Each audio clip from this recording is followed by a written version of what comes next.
Now, Dave, you have your medical okay? Right. Good. And your student permit? Right, it's right here. Good show. Now, we're all set to go then. Let's go to the aircraft, and as you already know, we're going to do a walk-around check to make sure everything is in order. Mm-hmm. We'll start with our tail surfaces, see that the controls are working fully and freely. Rudder's free. Elevator. Good. Full and free movement. Right, now we'll proceed around the airplane, and go ahead there and try your aileron controls. Aileron's free. Good. Look your propeller over carefully for damage, nicks and scratches. And the engine cowls, security. Now, climb aboard. Safety belts are snug. Uh-huh. See that the controls work fully and freely. Right.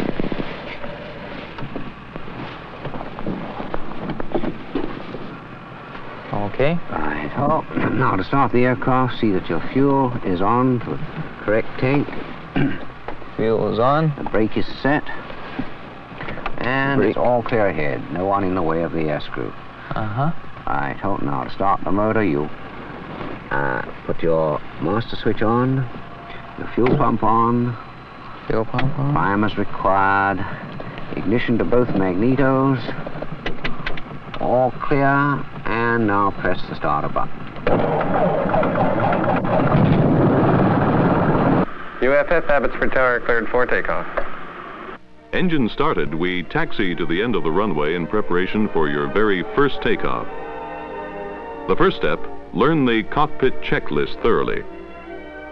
After all instruments and the engine performance have been checked, you are now physically learning to fly with you at the controls, the very first takeoff. During the first stages of training, you will concentrate on getting used to the feel and function of the controls during landings and takeoff. The new modern aircraft, such as the Cherokee with tricycle landing gear, has made flying extremely easy. The only requirements necessary, ability and judgment, and the use of common sense. During the session of flying the circuit, your competent instructor will have you handling the controls completely on your own, after a very few takeoffs and landings. During the early training stages, many interesting sequences will be experienced. The effect of winds during flight, the use of flaps to control your rate of descent and reduce forward speed, the use of power during landing approaches, the technique in crosswind landings, all this being learned in a very relaxed atmosphere. After 6 to 8 hours of dual instruction, and depending upon the ease and confidence you have at the controls, you can now be allowed to go solo, flying the plane completely unassisted. At this stage of your flying training, you will experience the thrill of a lifetime, your first solo flight. A minimum of education is all that is required to complete a simplified ground school course covering such subjects as airmanship, navigation, meteorology, airplane and engine components, and basic theory of flight. After completion of this course, a basically simple, straightforward exam has to be written. Much of this knowledge can be gained by home study from a publication From the Ground Up. Flying can be a relaxing pastime for people in all walks of life. Age is no barrier for men or women with a desire to learn to fly. May we cite the case of well-known Ralph Edwards of Lonesome Lake, who at age 65 decided to take to the air. He passed the required Department of Transport medical and waltzed through the course, an above-average student, is still actively engaged in flying, now in his late 70s. Righty-ho. Now, what I want you to do is take it around and make a normal circuit and landing. This time, just demonstrate the side slip on the approach. Make a normal landing. I'll just sit here and say nothing. Just observe what you're doing. Okay. Right, she's all yours. Okay.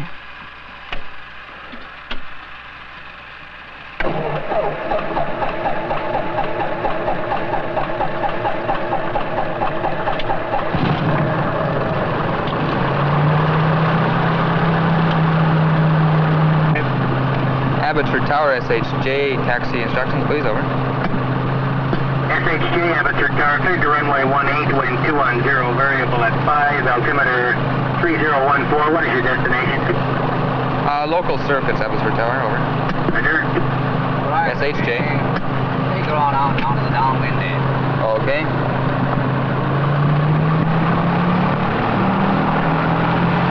All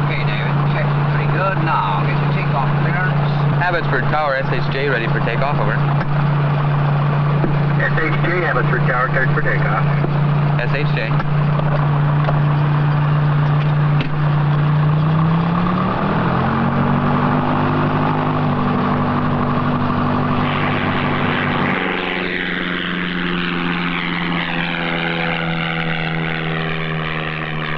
You could get your landing clearance anytime now. Abbotsford Tower, SHJ, turning final. SHJ, Abbotsford Tower, trying to catch it. SHJ.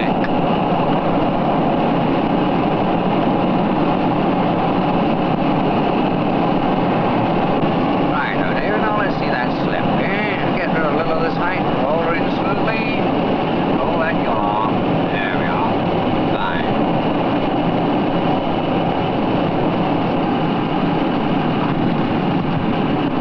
That was a beauty, David.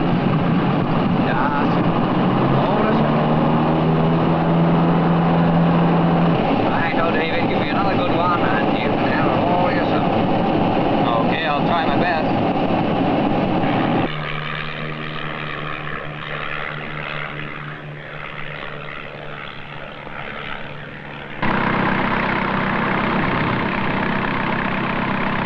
Right, oh, David, now that was a pretty nice one. Now, I want you to go once around the patch. Remember all the items, and if anything on the approach is not satisfactory, just go round again. Take your time, there's no hurry, and she's all yours. You're on your own. Okay, I'll do my best then.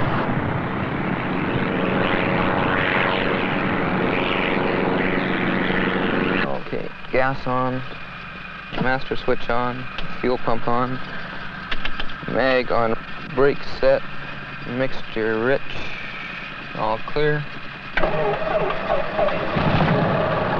Now trim, set at neutral, controls free,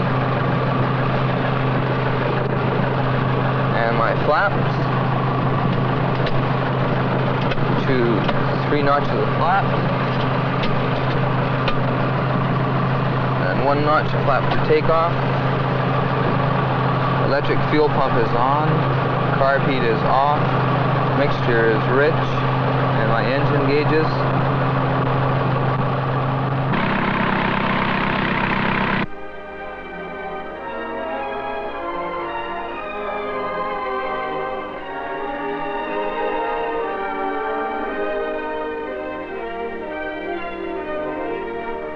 Well, I see you got him off solo, Ed. Yes, he made a honey of a takeoff. We got no troubles there. No. He's doing fine.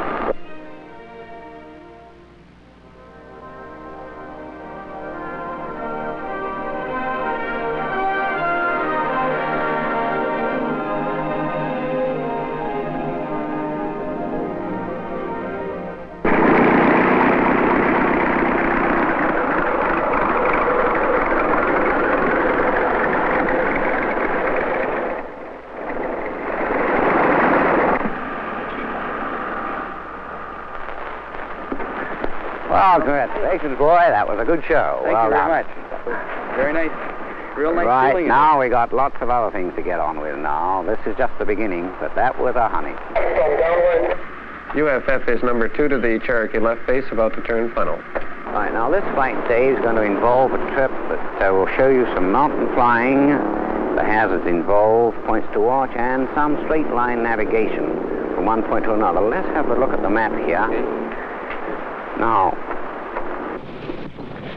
right, Dave, now, have we got everything? Are you all set to go? I believe so, yeah. Righty-ho. Got the flight plan? Yep. Okay, then, right-ho. Take your map and we'll get going. Okay. With the basics complete and that thrilling solo flight behind us, we enter a more serious and interesting phase in training. Cross-country flying and navigation. Having learned much of the theory in ground school, we're now ready to apply this to practice. The route selected and plotted on the map, flight plan filed with the air traffic control, we are now ready for our first long trip. On the cross-country exercise, we employ the use of the compass to maintain our directional heading from points A to B. We can also pinpoint our location by following our flight path on the map. Today's modern navigational radio aids are a great assistance when flying distant cross-country trips, having greatly simplified pilot navigation. By simply tuning to a radio station along the route you have chosen, your correct direction is accurately indicated to you by a needle pointer on the instrument panel. The entire North American continent is linked by a network of navigation radio aid stations providing accurate and simple guidance to any point of the map. During the course, a minimum of 2 cross-country trips, which include mountain flying, have to be completed, one of which is flown solo. During this phase, the student is shown both the navigation method with map and calculator and the simplified radio aid technique.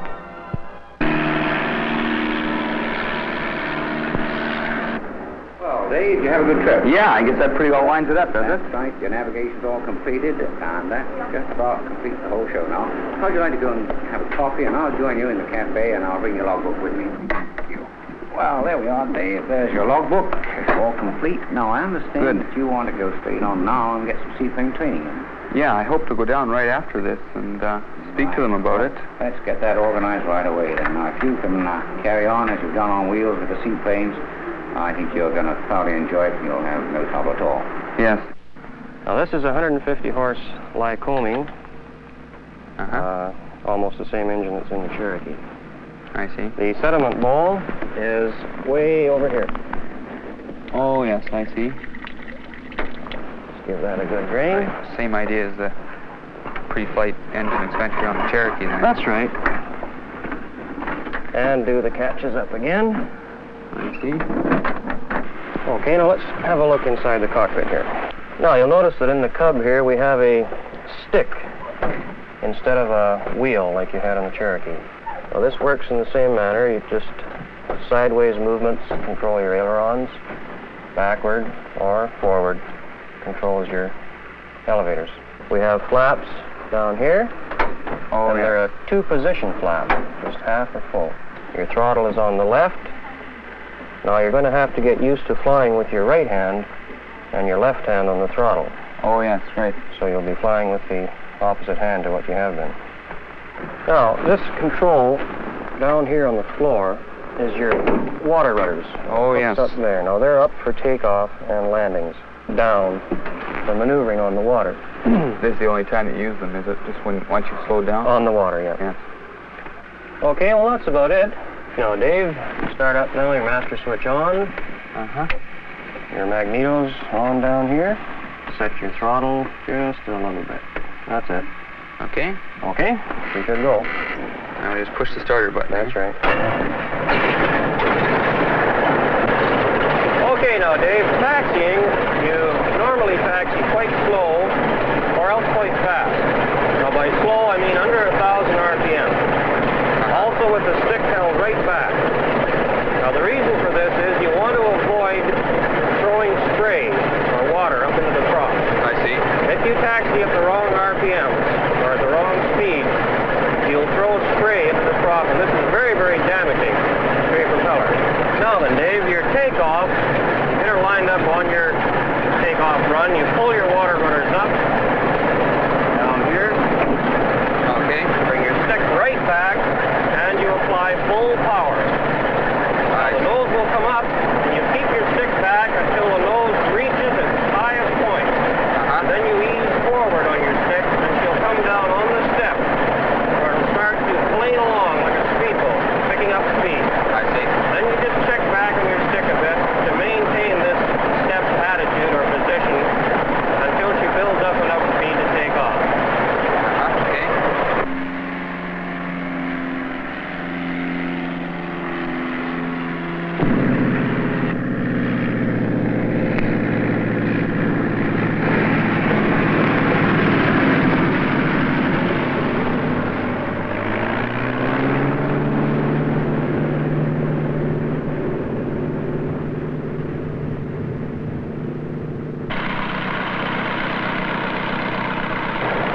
Okay, shut her down.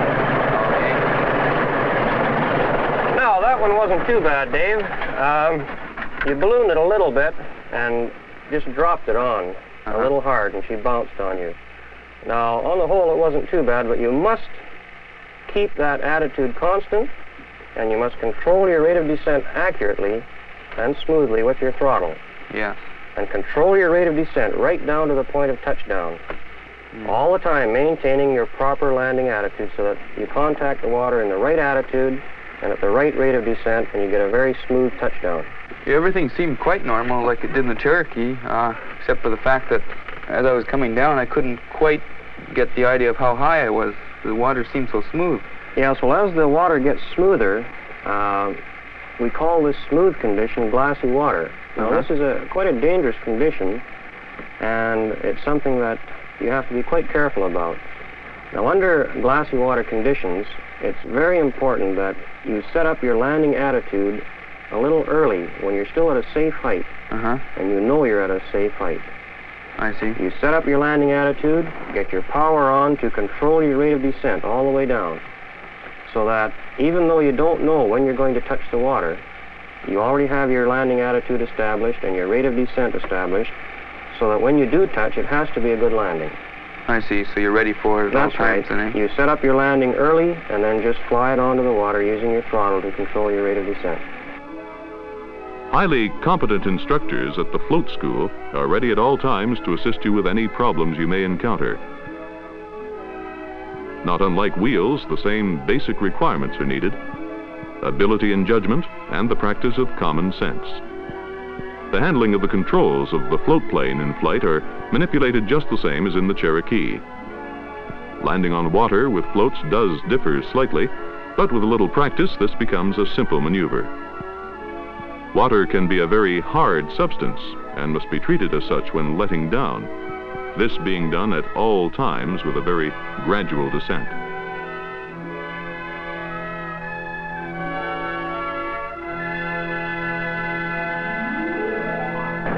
Okay, Dave, shut her down. Now, you've done very well. Your landings are fine. I'll get out now, and you can take her around by yourself for a few times.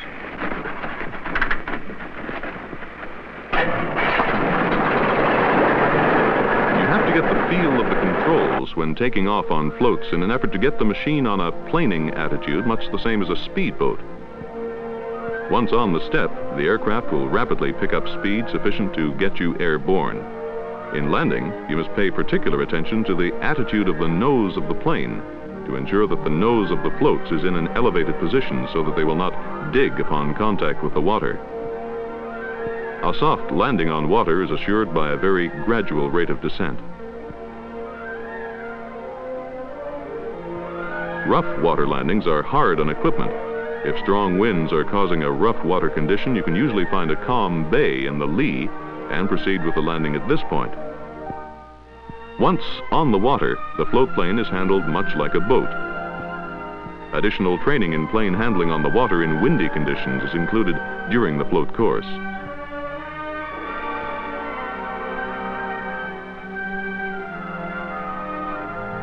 Many techniques learned during the wheel course apply just the same with floats.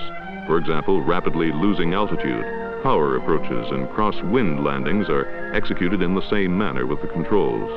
When the float course is completed, you now have an entirely new field before you in the adventures of flying. A trip to some remote lake for fishing, or a jaunt to a favorite hunting location. Before going in for a landing in a strange area, look the location over carefully, planning your touchdown spot and docking. Having completed training on single-engine aircraft, our student may now, if so desired, advance to twin engines involving 5 to 10 hours of instruction. All phases of such training are available at the well-equipped Skyway Schools of Flying. After completion of the course, Dave will be qualified to take his family or friends for a trip in his own or a rented airplane. Dave, this is the Aztec that we'll be giving you your instructions in. And this airplane is powered by two 250 horsepower Lycoming engines. The airplane has the constant speed propellers. I see. As I say, the airplane is powered by the two 250 horsepower Lycoming engines. The airplane will cruise without turbochargers about 212 miles an hour. And the airplane has a single engine service ceiling That means that it will climb to a ceiling of 7,800 feet on one engine with a full load. Now remember, Dave, we're into a little larger airplane now. We have 2 engines. We have a lot of power here. We have a lot more weight than what you've been accustomed to. So it will take a little bit of adjustment, but not very much. I see. Okay, why don't we go ahead and get into the cockpit and we'll take a look at it. All right. Here, directly in front of you, are all of the electrical and mag switches. You'll notice the switches are color-coded. You have the yellow ones for your lights and the blue ones for your magnetos, and the red one over there is your master switch. Here we have the throttle controls for the left engine and the right engine. We have the propeller controls for the left engine and right engine, and the mixture controls for the left engine and right engine. Your flap handle is here at your right knee, and over here is the gear retraction lever. You'll notice that the flight instruments are grouped directly in front of the pilot. All of the instruments that you'll require for takeoff, landings, and instrument flight. Your navigational and communications equipment are located here in the center. And over here to the right of the panel, you'll see the engine instruments and your temperature and pressure gauges. Okay, Dave, let's go ahead and start the engines. If you'll turn the master switch on there, the red one, right? And turn your magneto switches on, all 4 of them. And turn your 2 boost pumps on. Very good. Now go ahead and prime with your left throttle and left mixture. Right. Okay, now she's primed. You can bring them back and crack your throttle. And just crack your throttle and go ahead and start it now. Your starter's over there on the left. Keep her turning. Very good. All right, now let's do the same on the right. Go ahead and prime the right engine.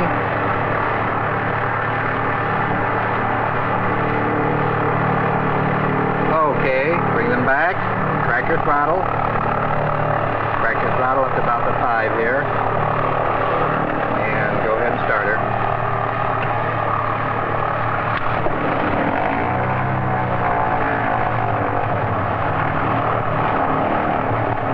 Okay, we'll turn the radio on here and get taxi clearance. Abbotsford Tower, Aztec, N6008, Yankee, taxi instructions and radio check, over. Number 600 Yankee, Abbotsford Tower, your radio checks. Runway 24, 240 degrees 5 to 10. Altimeter 3013. Taxi north down runway 12. Roger, 008 Yankee. We're working on about 20. Roger. All right, ready? Your destination? It will just be a local circuit, over. Now, if you'll get your side window, Dave, and close it, please.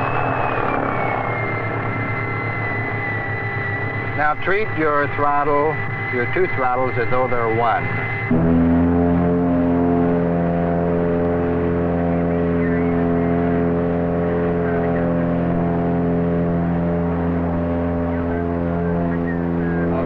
Down and bring your gear up. Gear up, unlock it, bring it up. Okay. Climb about 120. Power back up 25 inches. Bring it back together. Very good. Okay, you can start to turn to the left. Get our propeller synchronized here. I see. Why don't you put your hand on the throttles and on the control wheel? I'll try to follow through with you. What speed do you approach? Keep it about 90. Now, as we get in a little closer, you can let your speed drop off to 85. Bring your power off completely now. Hold it off slowly. Hold it off, hold it off, hold it off, hold it off, hold it off, hold it off, hold it off. Very good. It's pretty greasy, huh? Well, Dave, that pretty well completes your multi-engine training. Yes, it was very interesting.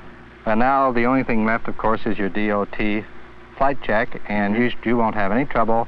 You might just give a little closer look to your single-engine procedure. Oh, yes. And I'm sure you won't have any trouble with this at all. I'm looking forward to many hours of pleasure flying in.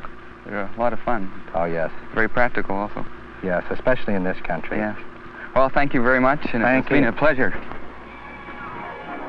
If you choose to make flying your career, there are many job opportunities. Captain of a jet airliner. Helicopter pilots are in great demand, offering an adventurous occupation. Float-flying bush pilots are also in demand, providing a wide variety of flying experiences. Or possibly you choose to fly just for fun and relaxation. There are many exotic places within hours by plane instead of days. Flying as a pastime can be fun for you and the entire family. Use the airplane for those long business trips.